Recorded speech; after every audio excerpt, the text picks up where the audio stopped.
Hey everybody, Richard here. I'm going to share a thought with you today. And this morning I was reading in 1 Kings chapter 16 through 19, which is talking about Elijah and his kind of run-in with the prophets of Baal, where he calls down fire on the altar and consumes the sacrifice, and he sort of proves that God is real and God is with Israel, and he has this great victory. But then immediately following that, Jezebel, who's an evil ruler at the time, is really angry with him, and she's chasing him down. She wants to kill him, and Elijah ends up running for his life, and he lies down under a broom tree. It says, I'm not sure what kind of a tree a broom tree is, but it's a tree. And he lies down and he's praying to the Lord, literally that the Lord would take his life. He has no more will to live. He's really tired. He's exhausted. And an angel comes and gives him food to eat that strengthens him. And then Elijah goes on a journey for 40 days and 40 nights to Mount Horeb, the mountain of God, which is another name for Mount Sinai, where Moses encountered God and received the Ten Commandments. And Mount Horeb symbolizes encounter with God. And what Elijah needed was a fresh encounter with God. But how he got there, it's interesting. If you look at Mount Horeb on a map, it's surrounded by desert. And it's not just one desert, it's 5 deserts. So there's no way to get there other than going through a really dry, empty, barren desert.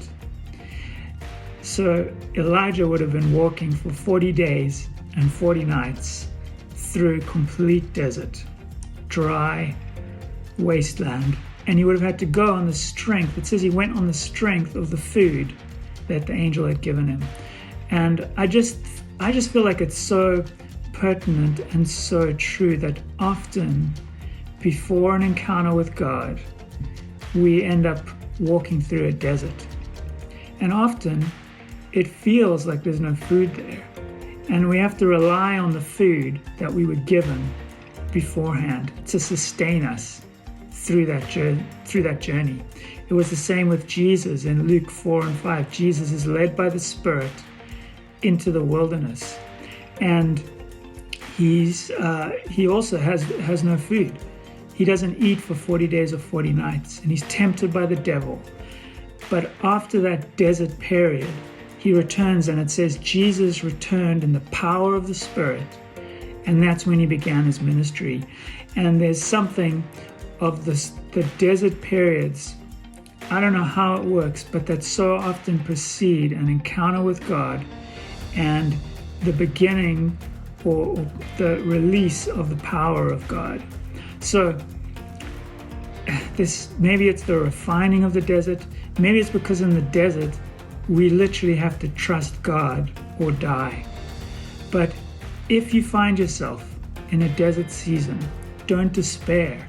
Don't think that there's something wrong with you. Don't think that you have done something wrong or that God's forsaken you.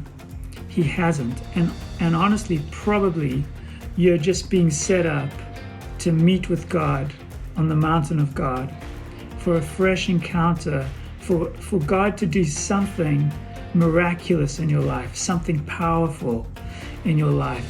So be encouraged. Go with the strength of the food that you have and trust that God is leading you through the desert to Mount Horeb, the mountain of God, the place where you will receive a fresh infilling, fresh encounter, and a new experience and of who God is, and that you would be able to bring that back out of the desert with you. So I hope that that's encouraging. I hope that makes sense. But I felt like I would like to share that, as I think many of us in life walk through deserts, and they can be discouraging places. But take heart. God has a purpose in leading us through these deserts. So bless you guys today. I'll see you next time.